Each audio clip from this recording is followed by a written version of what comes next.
Hello po sa inyong lahat mga ka-crypto. Ako po si Pinoy Crypto Trader at sa video na ito ay atin pong pag-uusapan ang tungkol sa balitang ito kay Bitcoin. Kung saan ang sabi po rito ay Bitcoin value affected by Federal Reserve's decision. Is 50k the next stop? Ayan. Ang nararanasan po na pagbagsak sa presyo ni Bitcoin ngayon ay ito raw ay dulot ng naging desisyon ng Federal Reserve. Kaya yan sa kanyang sa pagpatuloy na pagbagsak ni Bitcoin ay ito kaya ay titigil sa presyong $50,000 at yan po ang ating aalamin sa video na ito. Pero bago po tayo magpatuloy ay nais ko lamang po munang bigyang linaw ang aking disclaimer kung saan ang nilalaman po ng video na ito ay hindi po ito isang financial advice. For education and information purposes lamang po ang layunin nito. Maliban po dito ay nais ko na rin pong magbigay babala na wala pong kahit anumang group chat ang Pinoy Crypto Trader.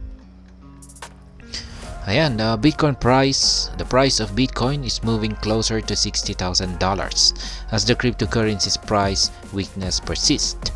The BTC USDT pair is preparing to test $62,000 under turbulent market conditions. Ayan na nga. Patuloy pa rin, wala pong tigil itong si Bitcoin sa kanyang pagbagsak sa presyo. Siya na po ay palapit ng palapit sa presyong $60,000 at nagpapakita po ng paghina ang mga bulls. Yan, at mas lalong tumitindi yung mga bears. At sa ngayon ang Bitcoin USD pair ay naghahanda na po ito para subukang patamaan yan or pakiramdaman ang presyong $62,000. At kung nabasag po ito ay syempre papatuloy pa rin ito sa kanyang pagbagsak. Market pressures. Bitcoin experienced a fresh wave of selling pressure after the daily close with an almost 8% drop. Kaya yan. Isa na naman pong panibagong selling pressure ang naranasan ni Bitcoin nung magsara ang kanyang daily candlestick. Yan, siya na naman po ay nakaranas ng 8% na pagbagsak. This downward trend comes as risk assets brace for the impending interest rates decision from the US Federal Reserve on March 20. Kaya yan, ito raw po yung parang isang nakaapekto rito sa pagbagsak ni Bitcoin. Yan, ito po yung nalalapit na interest rate decision ng US Federal Reserve. Ayan. At dito po ay magaganap dito sa nalalapit na March 20. Simultaneously, the US dollar has been strengthening with the US dollar index or DXY peaking above 104 before stabilizing. Ayan, maliban din dito ay lumalakas daw po ang dolyar or ang US dollar. Yan na rin po ang isang nakakaapekto rito kay Bitcoin kung bakit siya ay nakakaranas ng downtrend. Additional factors. Other challenges include the news that Japan Central Bank has increased rates for the first time since 2007 and outflows from the Grayscale Bitcoin Trust or GBTC which reached a record $642 million on March 18.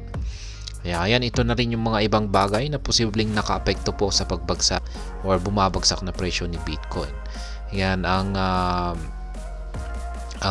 Central Bank po ng Japan ay nagtaas na rin po sila ng kanilang rates sa kauna-unahang pagkakataon.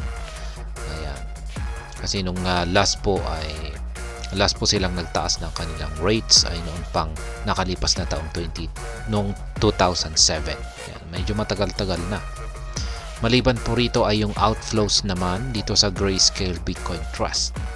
Yan, yung lumalabas dito kay Grayscale ay ito po ay nakapagtala po ito ng outflow na umaabot po ng $642 million nitong nakalipas na March 18.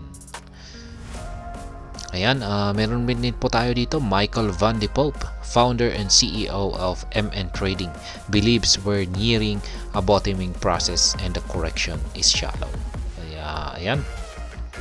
Ayon po dito kay Michael Van de Pope, isa po siyang founder at saka CEO ng MN Trading. Siya po ay naniniwala na tayo raw ay nalalapit sa isang bottoming process. Ayan, at correction. Ayan, correction is shallow. Bearish divergence on BTC USD with $60,000 being eyed as a potential reversal point. Kaya ayan. Ayon po kay Ginoong Michael Van de Pope ay ang presyong $60,000 ay ito raw po yung parang floor price, or dito na po tatalbog ang presyo ni Bitcoin at dito po siya makakaranas, dito na siya magkakaroon ng reversal point, or dito na po siya makakabangon. Ayan. Veteran trader Peter Brandt, current correction as nothing to be overly concerned about. Ayan. Pagdating naman po rito sa isang veteranong trader na si Ginoong Peter Brandt, ayan, napatunayan po niya yung kanyang kahusayan sa pag-predict dito kay Bitcoin. Base sa kanyang mga inilabas na prediction nitong mga nakalipas na taon. Kaya ayan, kinikilala rin po siya na bilang isang legendary trader. Kaya ayan, ayon po sa kanya ay yung kasalukuyang downtrend na ipinapakita ni Bitcoin ay baliwala lang daw ito at hindi daw po dapat tayo mag-alala dito. Kaya ayan, nothing to be overly concerned about. Ayan.